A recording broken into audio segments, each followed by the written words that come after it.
आज गजब की दो कहानियां आपके सामने लेकर आई हूँ, जिसको पूरे सुने बिना आप नहीं रह पाओगे। इस कहानियों में पहेली भी छुपी हुई है। एक कहानी है मौत का कुआं और 3 पहेलियां। दूसरी कहानी है राजा की परीक्षा। तो चलो सुनते हैं ये शानदार रहस्यमयी और पहेली से डूबी हुई कहानी है। आज की कहानी बड़ी मज़ेदार है। इसमें पहेली भी है, कहानी भी है। अब आपको जब सुन रहे हो तो वीडियो को पॉज भी करना पड़ेगा। जैसे पहली पहली एक पहेली आएगी, आप पॉज करें, उसका उत्तर सोचें। नहीं समझ में आए तो आगे बढ़े, उत्तर मिल जाएगा। तो चलो शुरू करते हैं अपन। 3 पहेलियां और मौत का कुआं। एक राजा था जो बहुत क्रूर और अहंकारी था। उसका ये था कि अगर कोई भी मेरे राज्य में नया आदमी आएगा तो वो मेरे 3 पहेलियों का जवाब देगा, और अगर नहीं देगा तो उसको मौत के कुएं में ढकेल दिया जाएगा। इसलिए वहाँ कोई राजा, कोई दूसरा विद्वान, कोई किसी तरह का आदमी आता ही नहीं था। आता तो बेचारा सदा मृत्यु के दंड में मौत के कुएं में चला जाता था, क्योंकि राजा की बातें वो बता नहीं पाता था। तो एक बार क्या हुआ कि एक युवक वहाँ आया। उसको पता था कि ये सब होने वाला है, पर वो वहाँ आया। वहाँ जब उसने आया तो सबने समझाया भी कि दरबार में राजा ऐसी चुनौती देगा, सोच लो। तो पर उसने स्वीकार कर ली कि हाँ हाँ, मैं ये चुनौती स्वीकार है। दरबार में सन्नाटा छा गया भाई एक बार तो, कि अब ये तो मरा, ये युवक तो जान से हाथ गंवाएगा। और जो राजा सिंहासन में बैठा था वो मंद मंद कुटिलता से मुस्कुराया और उसने पहली पहेली पूछी। ध्यान से सुनिए। ऐसी कौन सी चीज है जो सुबह के समय 4 पैर पर, दोपहर के समय 2 पैर पर और शाम के समय 3 पैर पर चलती है? पूरा दरबार खामोश हो गया। सब सोचने लगे कि ये कैदी अजीब पहेली है भाई, ये कैसी पहेली है, कैसे युवक इसका जवाब देगा, मर जाएगा। लेकिन युवक आत्मविश्वास से मुस्कुरा दिया। उसने कहा, महाराज, इसका उत्तर है मनुष्यों का जीवन काल। बचपन में बच्चा घुटनों और हाथों यानी 4 पैरों से चलता है। जवानी में वो 2 पैरों से खड़ा हो जाता है, और बुढ़ापे में वो लाठी के सहारे 3 पैरों से चलता है। राजा का चेहरा थोड़ा फक हो गया। फिर भी उसने दूसरी पहेली थोड़ी और कठिन पूछी।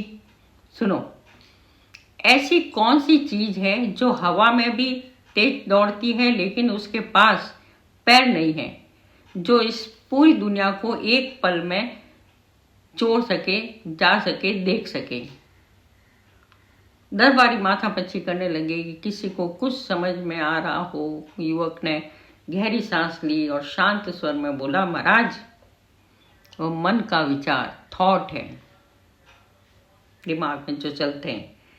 इसके लिए पैरों की आवश्यकता नहीं होती। यह एक सेकंड में भी, कम समय में भी इस दुनिया से, एक कोने से दूसरे दुनिया के दूसरे कोने तक पहुंच जाता है। अब राजा के माथे पर पसीना आ गया था। उसे अपनी हार स्वीकारनी दिख रही थी सामने, कि अब तो स्वीकारनी पड़ेगी। लेकिन फिर भी उसने अंतिम पहेली पूछी, जो ज्यादा कठिन थी, जिसका जवाब आज तक किसी ने दिया भी नहीं था अभी तक। अब ऐसी कौन सी पहेली थी? उसने पूछा, ऐसी कौन सी चीज है जिसे आप जितना अधिक खर्च करो वह उतनी ही अधिक बढ़ती जाती है, और अगर आप उसे रोक लो तो वह पूरी तरह से नष्ट हो जाती है? पूरे दरबार में पिन ड्रॉप साइलेंट। कोई नहीं बोला। धड़कनें सबकी बढ़ गई। सब वो था दूसरा सिपाही, वो तलवार लेके कुएं के पास खड़ा हो गया। अब तो ये युवक जिंदा नहीं बचेगा, अब तो इसकी जान गई। लेकिन युवक आगे बढ़ा, राजा की आंखों में आंखें डाली और पूरे आत्मविश्वास के साथ बोला कि महाराज, वह चीज है ज्ञान, नॉलेज और विद्या। ज्ञान को जितना बांटोगे और खर्च करोगे वो उतना ही बढ़ेगा, और अगर इसे रोक लिया जाए तो, छुपा लिया जाए तो यह समय के साथ समाप्त हो जाता है। यह सुनते ही राजा का सिर गुस्से से भी और शर्म से भी नीचे झुक गया। दरबार तालियों की गड़गड़ाहट से गूंज उठा। राजा को अपनी हार स्वीकार करनी पड़ी और उस युवक की बुद्धिमानी के आगे सबको नतमस्तक होना पड़ा। तो सीख क्या है? सच्ची बात यह है कि सच्ची ताकत शारीरिक बल में नहीं है, तीक्ष्ण बुद्धि में, आत्मविश्वास में, कठिन से कठिन परिस्थितियों में यदि होश न खोया जाए तो मुसीबत को हराया जा सकता है। पेश एक ऐसी ही रोमांचक और रहस्यमयी कालजयी कहानी जो शुरुआत से लेकर अंत तक आपको अपनी जगह से हिलने नहीं देगी। पूरी कहानी जरूर सुने। चोर का न्याय और राजा की परीक्षा। बहुत पुरानी बात, एक समृद्ध राज्य में एक दिन अचानक राजकोष से बेशकीमत हीरो का एक हार चोरी हो गया।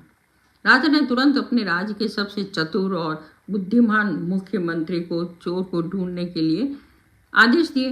राज्य के सभी बड़े अधिकारियों और संतरियों ने मिलकर पूरे शहर में छानबीन कर ली, लेकिन चोर का कोई पता नहीं मिला। हार का मिलना तो दूर, कोई चोर का नाम तक नहीं बता पाया। थक हार कर राजा ने शहर के सबसे प्रसिद्ध और अनोखे रहस्यमयी न्यायकर्ता एक बुजुर्ग फकीर की मदद लेने की सोची। फकीर अपनी अनोखी और अचूक युक्तियों के लिए दूर दूर तक जाना जाता था। फकीर ने राजा से कहा कि राजन, चोर को ढूंढना कोई मुश्किल काम नहीं है। कल सुबह मेरे दरबार में राज्य के सभी संतरियों, दरबारियों, गार्ड्स और जो मुख्य सेवक हैं उनको कतार में खड़ा कर दिया जाए। मेरे पास एक जादुई गधा है जो सच और झूठ की पहचान कर सकता है। तो अगली सुबह राज दरबार सजाया गया। फकीर का वो गधा दरबार के एक बंद कमरे में, फकीर ने उसको उस बंद कमरे में डाल दिया और कर्मचारियों से कहा कि एक एक करके अंदर जाओ और उस गधे की पूंछ को अपने हाथ से पकड़ो। गधा बहुत समझदार है। जब कोई ईमानदार व्यक्ति उसकी पूंछ छुएगा तो बिल्कुल शांत खड़ा रहेगा, लेकिन जैसे ही कोई चोर या पापी व्यक्ति उसकी पूंछ को छुएगा वो गधा जोर जोर से चिल्लाने लगेगा। सबकी धड़कनें तेज हो गई। एक एक करके सब कर्मचारी अंदर जाने लगे। पहला गार्ड अंदर गया, उसने गधे की पूंछ पकड़ी, बाहर आया और सबने देखा कि गधा चुप रहा। दूसरा गार्ड अंदर गया, फिर चुप रहा।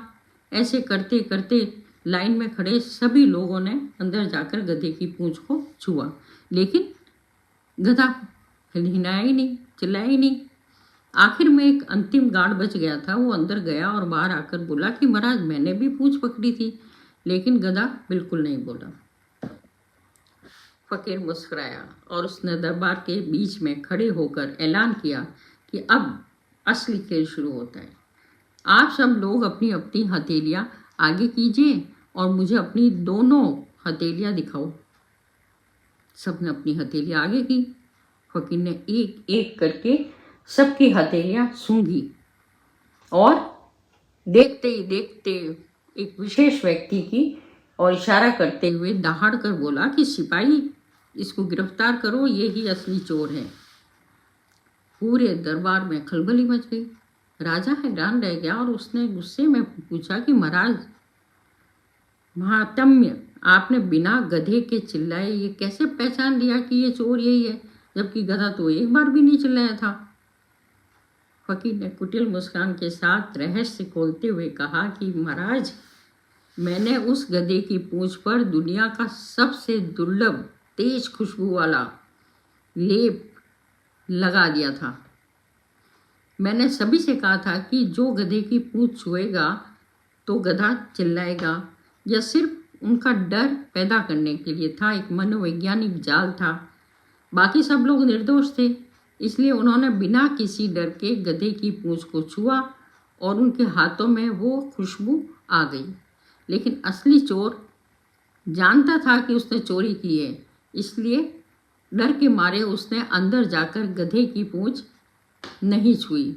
बाकी सबकी हथेलियों में उसके लेप की महक है और इस चोर की हथेली में बिल्कुल बेदाग है और सूखी है।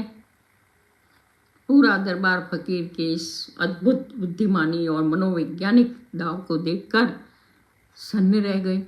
राजा ने फकीर की जय जयकार की और असली चोर को राजा के हवाले किया। तो अपराधी का सबसे बड़ा शत्रु उसका डर होता है, उसके अंदर की आत्मा होती है, भय होता है। इंसान से वह गलती करवा देता है जिससे उसकी सच्चाई खुद ब खुद दुनिया के सामने आ जाती है। तो कैसी लगी आपको ये अच्छी रहस्यमयी कहानी? ऐसी ही कहानियों के लिए हमेशा मेरे साथ रहिए, शेयर कीजिए, लाइक कीजिए, जुड़े रहिए। धन्यवाद।